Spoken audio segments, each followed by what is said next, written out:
তো ইলেকশ্যনৰ কাৰণে কংগ্ৰেছ দলে আজি যোৱা ৬-৭ মাহ ধৰি পেলাই তৃণমূলৰ গোটেই আমাৰ সাংগঠনিক যিটো স্থিতি সেইটো সবল কৰিবৰ কাৰণে অহৰহভাৱে কাম কৰি আহিছে। আমাৰ অসমৰ প্ৰত্যেকটো বিধানসভা সমষ্টিতে আমাৰ যিবিলাক বুথ কমিটি বুলি কোৱা হয়, ভোট গ্ৰহণ কেন্দ্ৰৰ যিবিলাক কমিটি আছে আমাৰ কংগ্ৰেছৰ, সেইবিলাক আমি শক্তিশালী কৰাৰ কাম কৰি আহিছোঁ।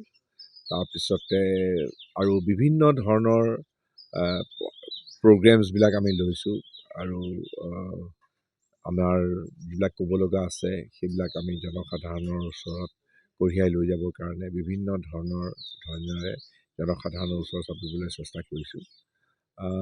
আৰু আমি ভাবোঁ যে আমাৰ সাংগঠনিক যিটো তৎপৰতা এইটো এতিয়া তুংগত উঠিছে আৰু আমি নিৰ্বাচনৰ বাবে আমি কংগ্ৰেছ দলৰ সমস্ত পৰিয়াল সম্পূৰ্ণভাৱে সাজু হৈ উঠিছোঁ।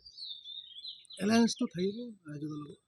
অসমৰ মানুহে বিৰোধী এটা সন্মিলিত বিৰোধীসকল সকলোৱে মিলি পেলাই যাতে কোনো ধৰণৰ ভোট বিভাজন নহয় সেইটো অসমৰ ৰাইজে বিচাৰিছে। সেইকাৰণে আমি আমাৰ লগত মনে মিলা যিটো কয় সমগোত্ৰীয়, আমাৰ লগত মনে মিলা আৰু আমি ভৱিষ্যতেও কেৱল ইলেকশ্যন খেলিবৰ কাৰণে নহয়, আমি যেতিয়া চৰকাৰ গঠন কৰিম একেলগে যাতে আমি সকলোৱে সংঘবদ্ধভাৱে যাতে এখন শক্তিশালী এখন চৰকাৰ যাতে দিব পাৰোঁ, তেনেকুৱা কাম কৰিব পৰা তেনেকুৱা দলবিলাকৰ লগত বিৰোধী দল আৰু যিসকলে বিজেপিৰ যিবিলাক নীতি আছে, বিজেপিৰ যিবিলাক কাম কাজ আছে, যিবিলাকে বিৰোধিতা কৰে, তেনেকুৱা ধৰণৰ দলৰ লগত মিলি পেলাই আমি কাম কৰিব বিচাৰিছোঁ আৰু এটা সন্মিলিত মৰ্চা, এটা অপজিশ্যন এলায়েন্স এটা আমি গঠন কৰাৰ পথত আমি সম্পূৰ্ণভাৱে সাজু হৈ উঠিছোঁ।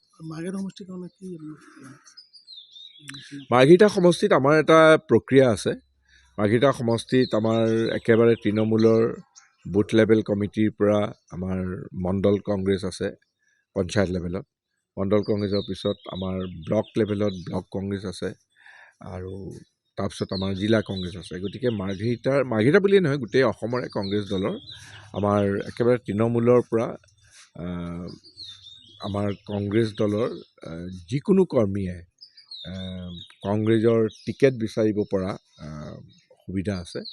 আৰু মাৰ্ঘেৰিটাটো কংগ্ৰেছৰ এটা সদায়েই ঐতিহাসিকভাৱে এটা শক্তিশালী দুৰ্গ। এই মাৰ্ঘেৰিটাৰ পৰাই তৰুণ গগৈ ডাঙৰীয়া বিধায়ক হৈছিলে, ময়ো 4বাৰকৈ মাৰ্ঘেৰিটাৰ পৰা বিধায়ক হৈছিলোঁ। গতিকে আমি সকলোৱে মিলি পেলাই মাৰ্ঘেৰিটাত শক্তিশালীভাৱে কংগ্ৰেছৰ আত্মপ্ৰকাশ কৰিব পৰাকৈ আমি কাম কৰি আছোঁ। আৰু মাৰ্ঘেৰিটাতো কেইবাজনো প্ৰাৰ্থিত্বৰ দাবীদাৰ ওলাইছে। তেওঁলোকৰ সকলো কথা বিবেচনা কৰি চালি জাৰি চাই কংগ্ৰেছ দলৰ শীৰ্ষ নেতৃত্বই এটা সিদ্ধান্ত ল'ব।